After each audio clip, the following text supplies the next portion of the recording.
ጎበዝ ተማሪ መሆን ብዙ ተማሪ የሚመኘው ነገር ግን ከብዙዎቹ ጥቂት ተማሪዎች ብቻ የሚያሳኩት ነገር ነው። ታዲያ ብዙ ሰው እየፈለገ መሆን ያልቻለበት ምክንያት ምንድነው? ዛሬ አብዛኛው ጎበዝ ተማሪዎች የማይነግሯቸውን 5 የጉብዝናቸው ሚስጥሮች እነግራችኋለሁ። እስከ ቪዲዮ መጨረሻ ደግሞ ከቆያችሁ አንድ በዚህ ጉብዝና መቆየት የሚያስችላችሁን ቁልፍ ነገር አሳያችኋለሁ። ለዚህ ዩቲዩብ ቻናል አዲስ ከሆናችሁ አሁኑኑ ሰብስክራይብ አድርጉ። ለወደፊትም ለትምህርት የሚጠቅሙ ቪዲዮዎች ስለሚለቀቁበት አሁኑኑ ሰብስክራይብ ማድረጋችሁን አትርሱ። እንዲሁም ይህ ቪዲዮ ለብዙ ሰዎች እንዲደርስ ላይክ አድርጋችሁ ጀምሩ። ማስታወሻና እስክሪብቶ ይዛችሁ ቀጥታ ወደ ቪዲዮ። የመጀመሪያው ጎበዝ ተማሪ ለመሆን እንዲሁም ለግልም ህይወታችሁ ጭምር ሰክሰስፉል ለመሆን የሚረዳችሁ ነገር ክሊር የሆነ ጎል ነው። ብዙ ሰው ጎበዝ ተማሪ የማይሆነው በዚህ ምክንያት ነው። ለምን እንደሚማር ግልጽ የሆነ ዓላማ የለውም።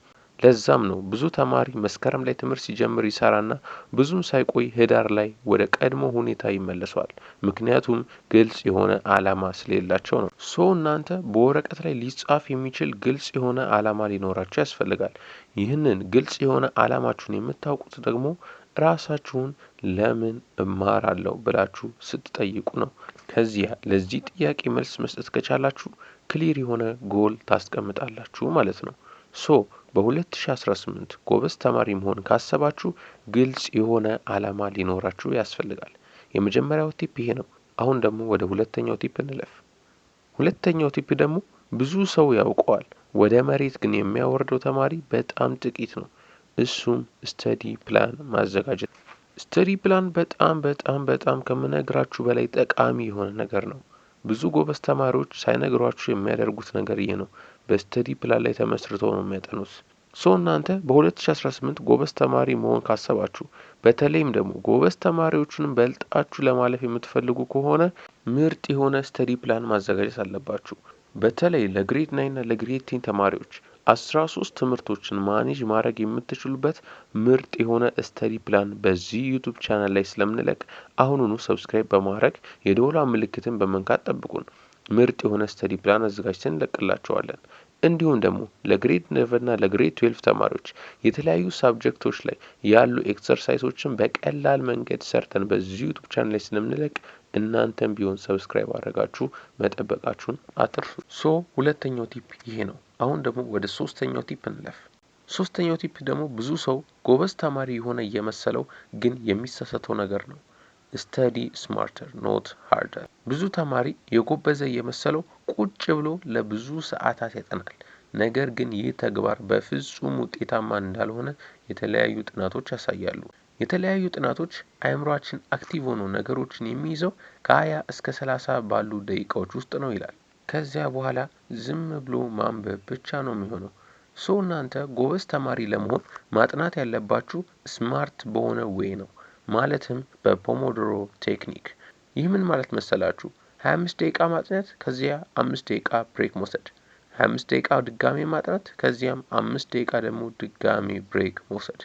ይህንን ዙር 4 ጊዜ ካደረጋችሁ በኋላ ከ15 እስከ 30 ደቂቃ የሚደርስ እረፍት መውሰድ፣ ከዚያም ድጋሜ ወደ ፖሞዶሮ ቴክኒክ ተመልሳችሁ ማጥናት ማለት ነው። በዚህ ሲስተም ስታጠኑ የምትጠቀሙት ዋነኛው ነገር ምንም ሳትሰላችሁና ምንም ሳይደክማችሁ እንዲሁም ደግሞ እየገባችሁ አክቲቭ ሆናችሁ ለብዙ ሰዓታት ማጥናት ትችላላችሁ። ስለዚህ ይህንን ቴክኒክ ተጠቅማችሁ ማጥናታችሁን አትርሱ። 25 ደቂቃ አጥንታችሁ 5 ደቂቃ ብሬክ መውሰድ፣ 25 ደቂቃ አጥንታችሁ 5 ደቂቃ ብሬክ መውሰድ። ይህንን ዙር ደግሞ 4 ጊዜ ካደረጋችሁ በኋላ ከ15 እስከ 30 ደቂቃ የሚደርስ ብሬክ መውሰድ፣ ከዚያ ወደ ፖሞዶሮ ቴክኒክ ተመልሳችሁ ማጥናት ማለት ነው። ሶስተኛው ቲፕ ይህን ይመስላል። አራተኛውን ቲፕ ደግሞ ላሳያችሁ።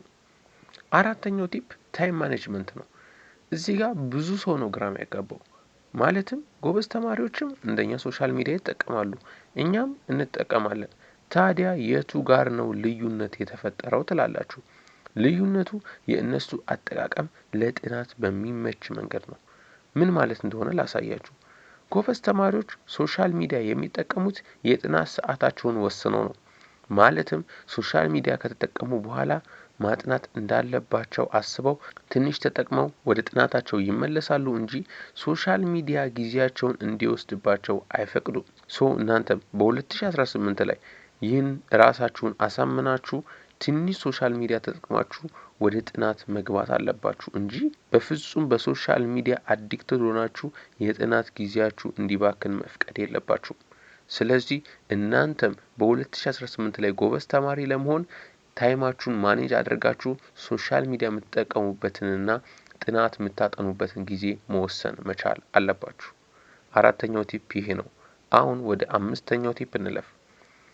አምስተኛው ቲፕ ደግሞ የራሳችሁን ጤና መጠበቅ ነው። ይህ ነገር ብዙ ሰው ሊያስቅ ይችላል። ነገር ግን እንደ ቀልድ የሚታይ ብዙ ሰውም ችላ የሚለው ነገር ነው። ብዙ አጥንታችሁ ጥያቄ ሰርታችሁ ብዙ ነገሮችን አድርጋችሁ ነገር ግን ራሳችሁን ሳትጠብቁ ወደ ፈተና ብትገቡ ሁሉንም ነገር በዜሮ እንዳባዛችሁ ቁጠሩት። ምክንያቱም ፈተና ስማርት የሆነ ብሬን ብቻ ሳይሆን ሄልዚ የሆነ ቦዲ ይፈልጋል።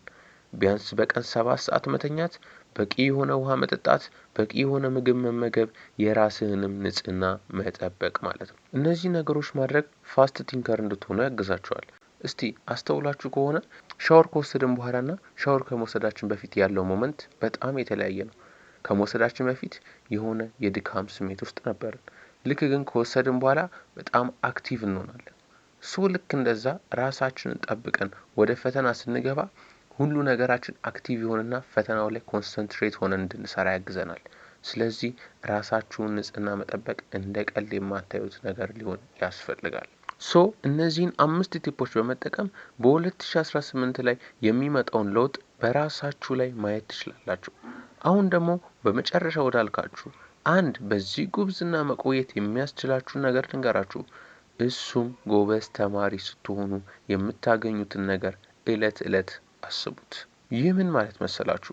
ጎበዝ ተማሪ ስትሆኑ ለምሳሌ ቤተሰቦቻችሁ ሊደሰቱ ይችላሉ፣ ወይም ደግሞ በራሳችሁ የምታገኙት ነገሮች ይኖራሉ። ብቻ ዋቴቨር በራሳችሁ ህይወት ላይ ጎበዝ ተማሪ ከሆናችሁ በኋላ የምታሳኩት ነገር ይኖራል። ያንን ሰክሰስ አስቡት። ከዚያም እሱን ሰክሰስ ለማግኘት እለት በርታችሁ እንድታጠኑ ያደርጋችኋል። ስለዚህ ይህንን ሲስተሞች ተጠቅማችሁ ከምንም በላይ ደግሞ በዚህ ጉብዝናችሁ ለመጠቀም የምታሳኩትን ሰክሰስ እያሰባችሁ አጥኑት። የዛሬው ቪዲዮ ይህን ይመስላል። አብዛኞቻችሁ ይህን ቪዲዮ እንደወደዳችሁ ተስፋ እናደርጋለን። ለወደፊት ደግሞ በኒው ካሪኩለም ላይ ያሉ ጥያቄዎችን አንድ በአንድ ሰርተን በዚህ ዩቲዩብ ቻናል ላይ ግልጽ በሆነ ማብራሪያ ስለምንለቅላችሁ ሰብስክራይብ ማድረጋችሁን አትርሱ። በቀጣይ ቪዲዮ እስከምንገናኝ ድረስ ደህና ሁኑ።